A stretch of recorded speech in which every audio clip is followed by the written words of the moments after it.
may mga tinatanong si Senator Jinggoy na bakit daw hindi naaalala ni Mr. Morales lahat.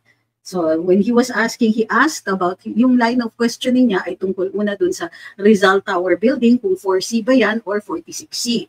Tapos tinanong niya, kaninong unit yon? Sabi ni Mr. Morales, hindi ko po alam kasi hindi nag-materialize nga yung op, which is correct. Sabi niya, syempre, paano niya malalaman? Diba? But he was able to indicate that yung difference ng 4C na yon at 46C ay in relation to to what can be explained because it was simply a typo.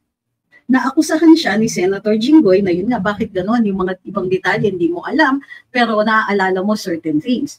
Gusto ko lang i-point out na ayon sa Korte Suprema, ang memory po kasi can be faulty. Talaga, human memory is actually faulty. That's why, most of the time, if there is a document that can be referred to, then the document po usually ang iiral. Dahil nga, posibleng nakakalimutan natin talaga ang ilang mga detalye. And so, yung binablame ni Senator Jinggoy is actually human nature. Merong line of questioning si Senator Jinggoy na nagsasabing, sinong nagsabi sa'yo nun? Yung tungkol daw sa ang nagpapatigil ng investigasyon, di umano, ay si then Executive Secretary Jojo Ochoa. At tinanong ni Senator Jinggoy, paano mo nalaman yon? Ang sagot ni Agent Morales ay sinabi sa akin ni Asek Gadapan. At sabi naman ni Senator Jinggoy, naniwala ka naman.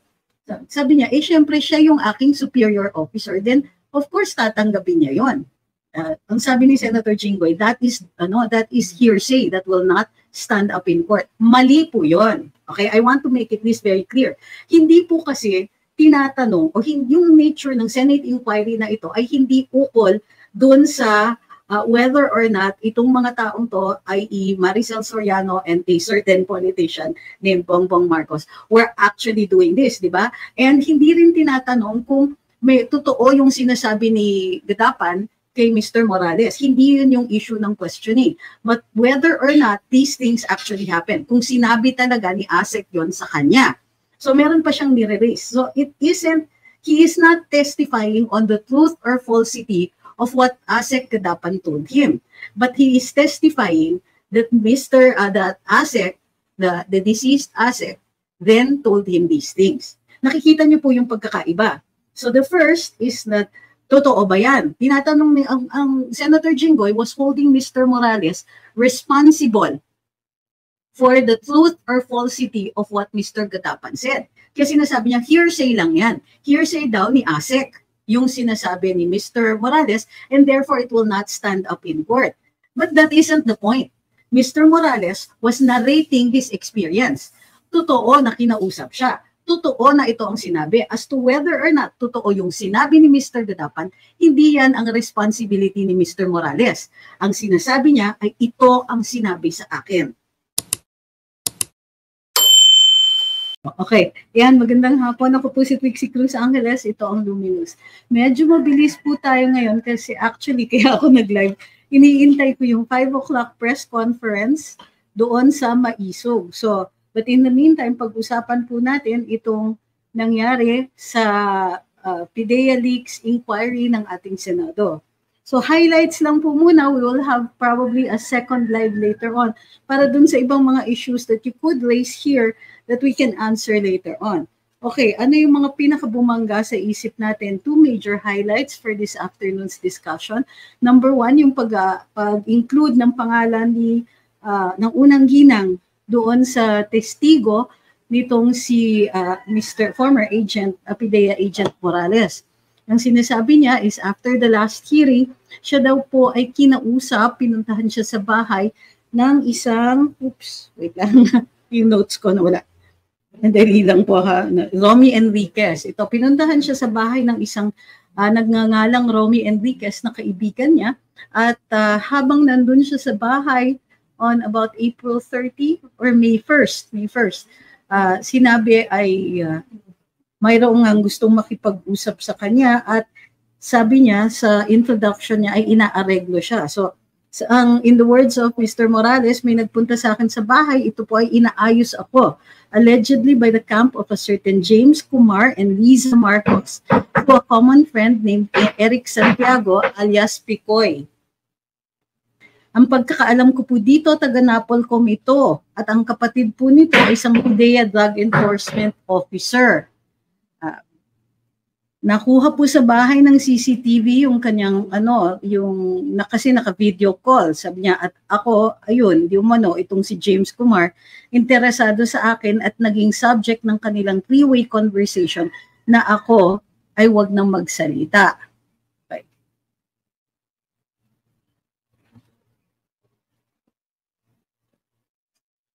Okay.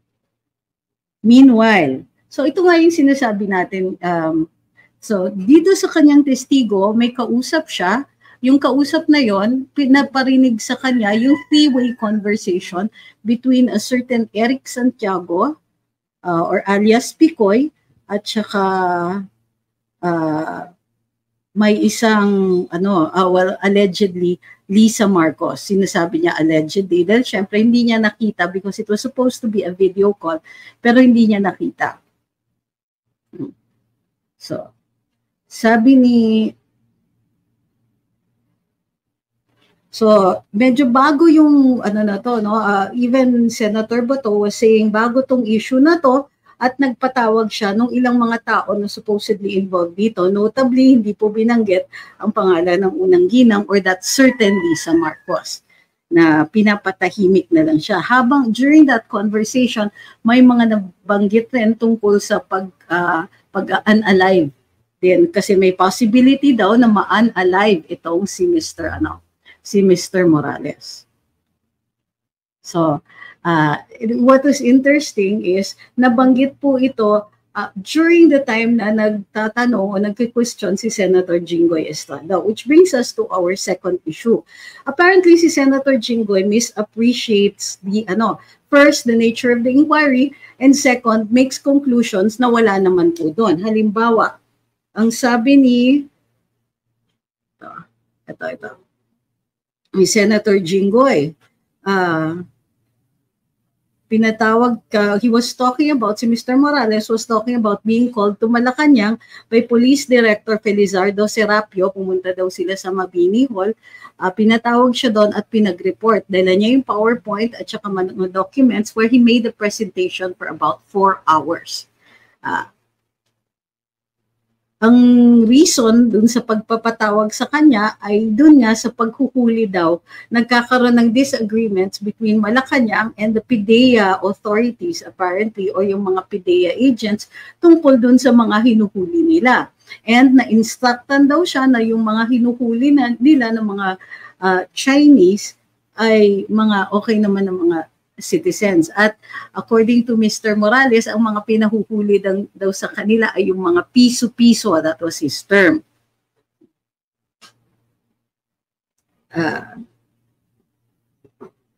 So, tinanong ni Senator Jinggoy kung ilan sila, so on. Doon sa sa 16th minute, sabi may mga tinatanong si Senator Jinggoy na bakit daw hindi naaalala ni Mr. Morales lahat. So when he was asking, he asked about yung line of questioning niya ay tungkol una dun sa Rizal Tower Building, kung 4C ba yan or 46C. Tapos tinanong niya, kaninong unit yon? Sabi ni Mr. Morales, hindi ko po alam kasi hindi nag-materialize nga yung op, which is correct. Sabi niya, syempre, paano niya malalaman? But he was able to indicate that yung difference ng 4C na yon at 46C ay in relation to to what can be explained because it was simply a typo. Okay.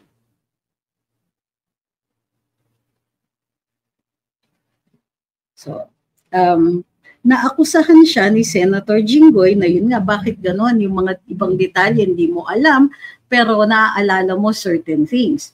Gusto ko lang i-point out na ayon sa Korte Suprema, ang memory po kasi can be faulty. Talaga, human memory is actually faulty. That's why most of the time, if there is a document that can be referred to, then the document po usually ang iiral. Dahil nga, posibleng nakakalimutan natin talaga ang ilang mga detalye. And so, yung bine-blame ni Senator Jinggoy is actually human nature. Next. merong line of questioning si Senator Jinggoy na nagsasabing, sinong nagsabi sa'yo nun? Yung tungkol daw sa ang nagpapatigil ng investigasyon di umano ay si then Executive Secretary Jojo Ochoa. At tinanong ni Senator Jinggoy, paano mo nalaman yon? Ang sagot ni Agent Morales ay sinabi sa akin ni ASEC Gadapan. At sabi naman ni Senator Jinggoy, naniwala ka naman. Sabi niya, syempre siya yung aking superior officer, then of course tatanggapin niya yon. Ang sabi ni Senator Jinggoy, that is hearsay that will not stand up in court. Mali po yon. Okay, I want to make this very clear. Hindi po kasi tinatanong o yung nature ng Senate inquiry na ito ay hindi ukol dun sa whether or not itong mga taong to, i.e. Maricel Soriano and a certain politician named Bongbong Marcos, were actually doing this, di ba? And hindi rin tinatanong kung may totoo yung sinasabi ni Gadapan kay Mr. Morales. Hindi yun yung issue ng questioning. But whether or not these things actually happen, kung sinabi talaga ni ASEC yon sa kanya. So meron pa siyang nire-raise. So he is not testifying on the truth or falsity of what ASEC Gadapan told him. But he is testifying that that ASEC, the deceased ASEC, then told him these things. Nakikita niyo po yung pagkakaiba. So the first is that, totoo ba yan? Tinatanong ni ang Senator Jinggoy was holding Mr. Morales responsible for the truth or falsity of what Mr. Gadapan said. Kasi sinasabi niya, hearsay lang yan. Hearsay daw ni ASEC yung sinasabi ni Mr. Morales, and therefore it will not stand up in court. But that isn't the point. Mr. Morales was narrating his experience. Totoo na kinausap siya. Totoo na ito ang sinabi. As to whether or not totoo yung sinabi ni Mr. Gadapan, hindi yan ang responsibility ni Mr. Morales. Ang sinasabi niya ay ito ang sinabi sa akin. Okay? He cannot testify on whether or not totoo yung sinabi, thank you kay Jessar, ni ASEC Gadapan. Pero kung totoo na sinabihan siya nun. So yun po yung malaking difference. Sabi ni Pisces 27, may pasigaw-sigaw pa si Jinggoy, akala mo hindi convicted. O nga, no, may conviction nga siya pero nakaapila. Sabi ni Ma'am Rosie, the nerve of Jinggoy to question the credibility of Morales, of all people, siya pa talaga. So in fact, sinabi ni Senator Jinggoy during his press conference after the inquiry, sinabi ko na sinungaling siya. Wala siyang ebidensya. Walang makakapagpatunay na sangkot ang mga personalidad na sangkot sila. So what he was saying was, sinungaling si Mr. Morales kasi pinatalabas niya na si Maricel Soriano at si then Senator Bongbong Marcos were involved in a particular incident with white powdery substance. Pero hindi nga po yun yung nature ng Senate inquiry. Ang nature ng Senate inquiry is kung bakit nag-leak yung mga documents na yon. Furthermore, hindi po testigo, hindi po sumasaksi si Mr. Morales kung totoo man o hindi yung sinabi ng informant niya. Ang sinasabi niya is para ma-determine yung truth or falsity ng sinabi ng informant, nagpaset siya for investigation.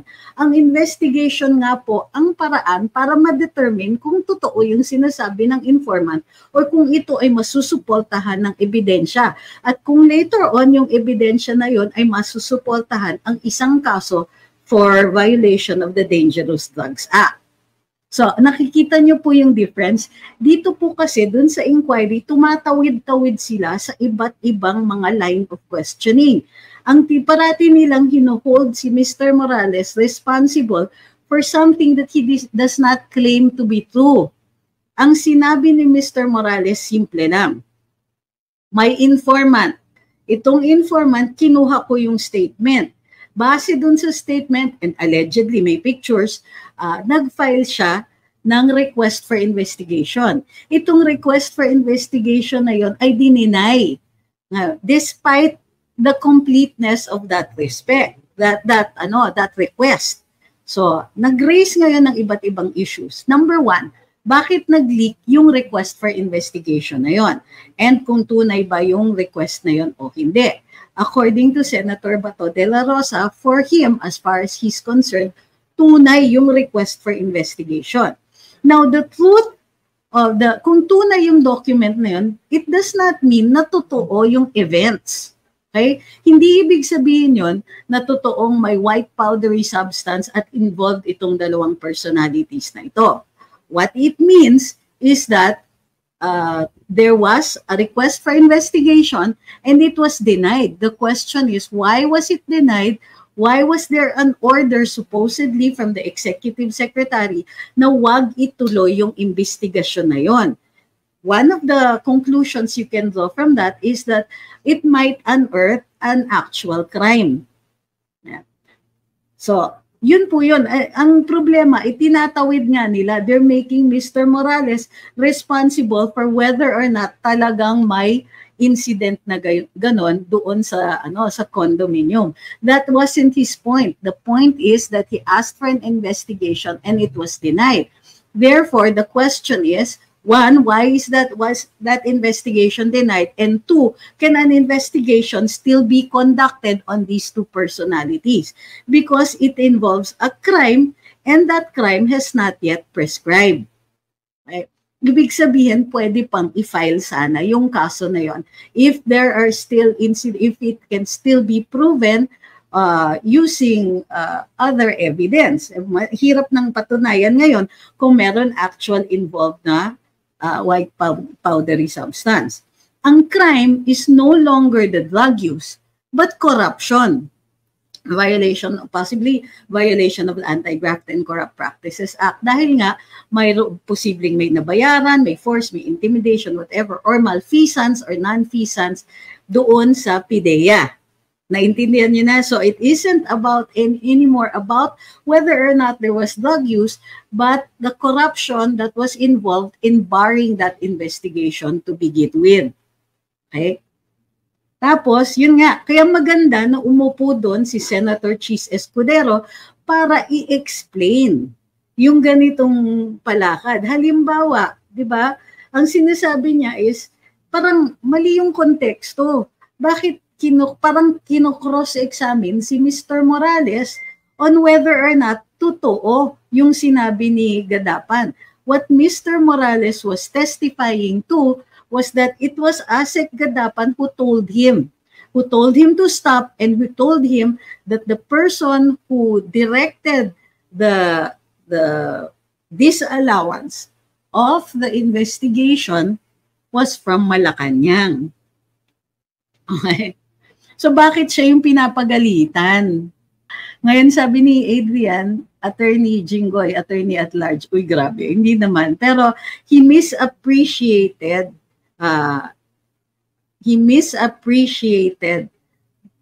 the nature of the Senate inquiry and what hearsay evidence is about.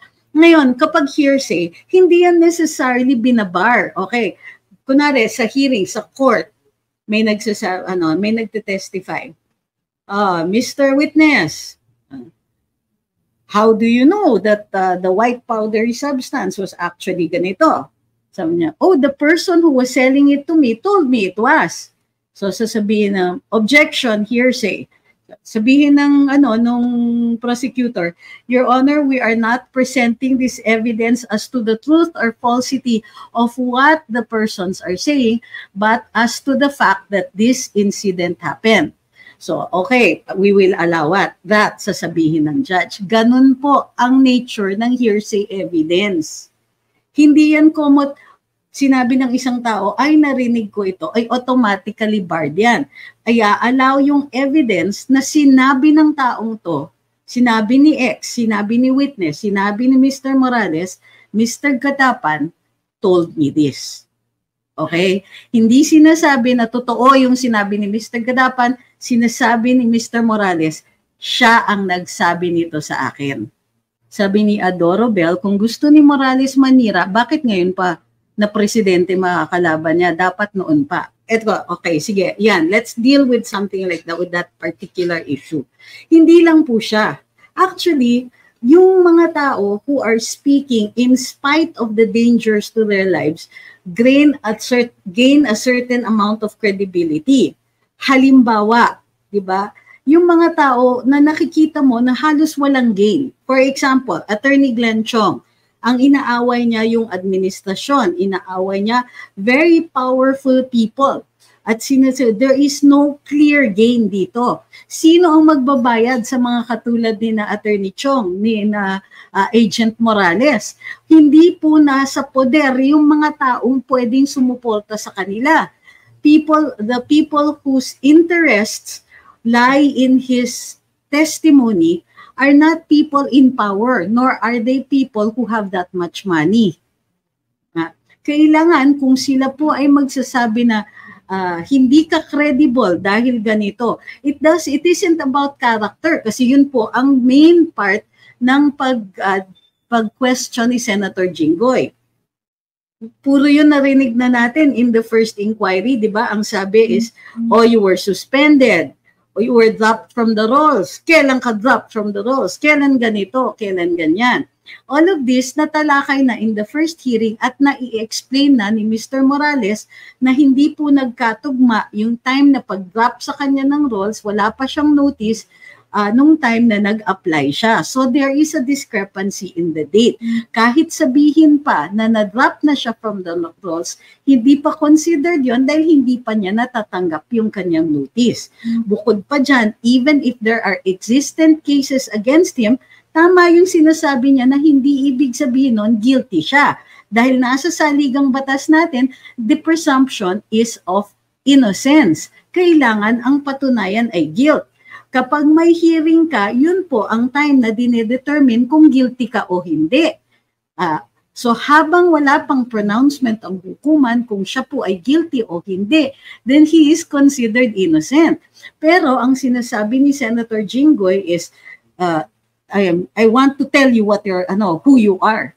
Let's continue my question. I want to talk to you about who you are. May mga ganon eh. Tapos meron siyang sinasabi na sinungaling siya, which is exactly the line of PIDEA. Now, ito yung nakakatawa kasi apparently Senator Jinggoy, based on his own answers sa kanyang sariling press conference, ay naandun para patunayan na hindi totoo yung incident of a white powdery substance, Ms. Maricel Soriano and former Senator Bongbong Marcos. Then Senator Bongbong Marcos. So yun yung punto ng ng mga highlights na pino-point out natin.